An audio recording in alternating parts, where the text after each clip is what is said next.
Wilson's New Freedom. Wilson's background, he grew up in the South. He was a lawyer by training, and he had a very strict moral upbringing. And so when he becomes president in 1912, his agenda is called the New Freedom. That's his program. And basically he had three things that he was going after. His first is that he's going to attack trusts, so kind of like a Teddy Roosevelt thing. Second is he's going after tariffs, which are taxes on imports. And the third is that he's going after high finance, and so basically those upper class, stock market kind of thing. So what he's going to focus on, he creates the Clayton Antitrust Act, and that's going to strengthen the Sherman Antitrust Act, which, remember, the Sherman Antitrust Act was very vague, and so it was really hard to enforce.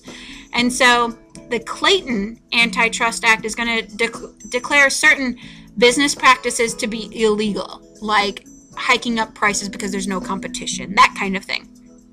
He also is going to create the Federal Trade Commission, which is still around today, and this is going to be a group that has the power to investigate violations by companies.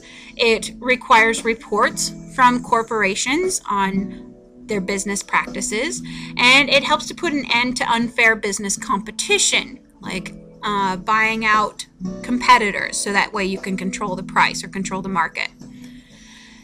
So, very good thing to have.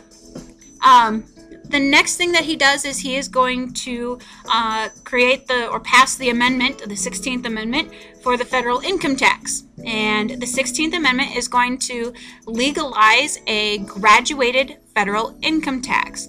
And graduated just means that it taxes the larger incomes at a higher rate than smaller incomes. So, like, if you have a high income, you would get taxed at 30%, whereas somebody with a lower income might only have 20% income tax.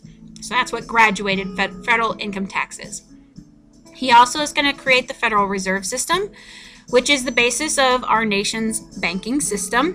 The nice thing about it is that it could transfer money to banks that are in trouble. If they are investing poorly or whatever, and they don't have enough cash on hand to meet all withdrawals, then the Federal Reserve System can help them out. It helps to save banks from closing, but it also helps to protect the savings of customers as well. During Wilson's administration, we will see the voting rights for women get passed. We see federal voting rights established in Wyoming and Utah, Colorado, and Idaho. And the reason why these western states were among the pioneers of getting women's suffrage is because out in the West, women tended to have a larger role in society than they did on the East Coast, because they're more likely to be participating in their community politics and sharing an equal amount of the work on the farms or ranches. So they were seen as being more deserving, I guess, than Eastern women. But we also see an increase in the number of young college-educated women in the movement as they begin to take a more dominant role, that we have this education and that we need this right to vote. So NAWSA, remember, is the National Association for Women's Suffrage. So that is going to be, it started by Susan B. Anthony, but it's going to be taken over by Carrie Chapman Catt after Anthony retires. And it does have 5 goals. The first is that it is going to organize. It is a very painstaking process to get it organized, but they really want to make sure that their organization is efficient and that it works well.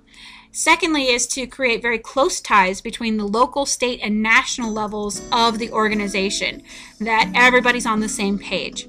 The third is creating a wide base of support, not just among women, but also among men as well, their husbands, their brothers, their fathers, getting them on board. The fourth is very cautious lobbying at the national level and at the state level too. getting the idea in front of the people who can make these changes, the politicians in Congress and the president and within the state legislatures. And the fifth goal is to show very gracious and ladylike behavior. They did not want their rallies or their demonstrations to become these wild, wanton, throwing horrible words out there or becoming violent, or they wanted to seem very gracious and ladylike, because they wanted to show that just having the right to vote is not going to change us. We're not going to become, crazy wild women doing whatever we want kind of thing. So eventually the 19th Amendment is going to be passed, and it will give women the right to vote. Wilson is different from Roosevelt on civil rights as well. He opposes federal anti-lynching legislation. The NAACP had been promoting passing a federal law that made it illegal to lynch African Americans, and lynching is an illegal hanging somebody without even having a trial. So he is a supporter of segregation as well. So in some ways he's different from Roosevelt, but in some ways he's very similar, because Roosevelt, remember, was willing to help out individuals but not the entire group. And Wilson is just, we're not helping anybody. And so he is going to refuse to extend civil rights to African Americans. But eventually Wilson will be our president as we head into World War I.